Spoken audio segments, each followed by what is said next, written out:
Welcome back to part two of what questions I get asked by buyers most often.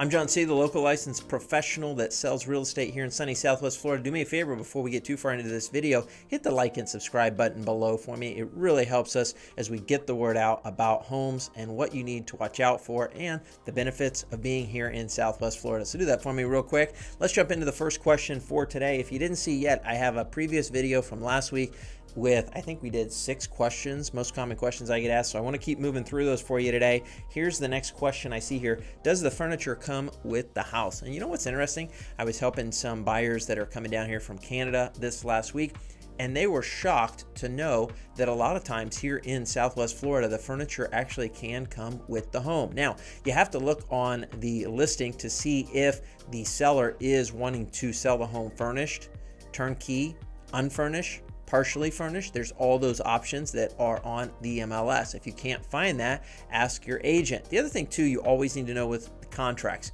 when you go to submit a contract, you actually can put on there whatever you want. In other words, everything's negotiable. So even if the home is not listed to be sold with the furniture, you can ask the seller to put that included in the sale of the home so that it conveys and that you have a bed to sleep on when you move in.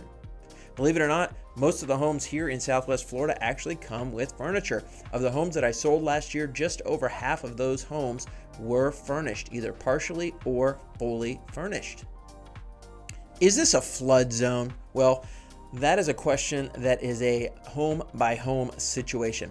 Every home here in Florida is required to have home insurance. If you're getting financed, if you're cash, you don't have to have insurance.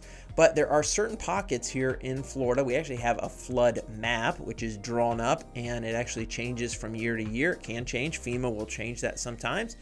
And it will show you if you are required to have flood insurance on that home. Now, here's what's interesting.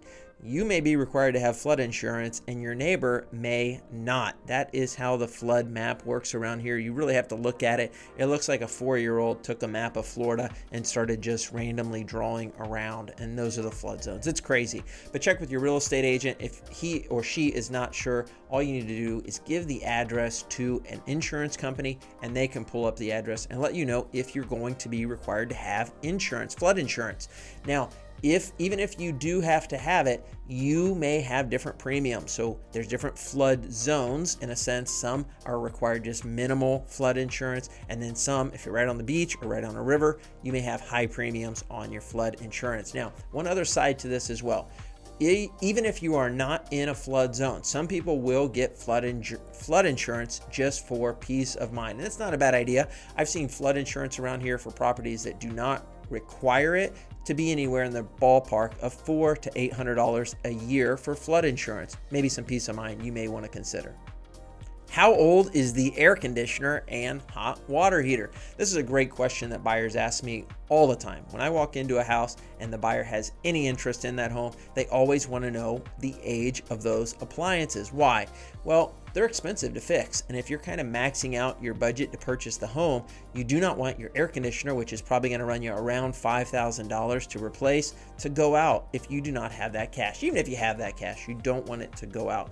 So not only should you know the age of these appliances, you should also be aware and ask your agent or look on the AC panel if your air conditioner unit has been serviced over the years. Because what I've seen from local air conditioning companies and these units, if they've been serviced, they've been cleaned, maintained, taken care of, kind of like your car. If it's taken care of well, it will last. I've seen air conditioners around here last 30 years. Now, I've seen air conditioners as well that are 3 years old, have issues and problems. So you just need to check with a local AC company, air conditioning company, and see if that is a good brand, how long they think it will last, all those great things.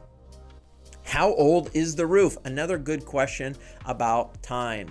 Now, with roofs around here, we have quite a few different types of roofs. The most popular one is like a tile. We also have a shingle roof, and I see metal roofs. Now, there's also other roofs, but those are the 3 I want to talk about today.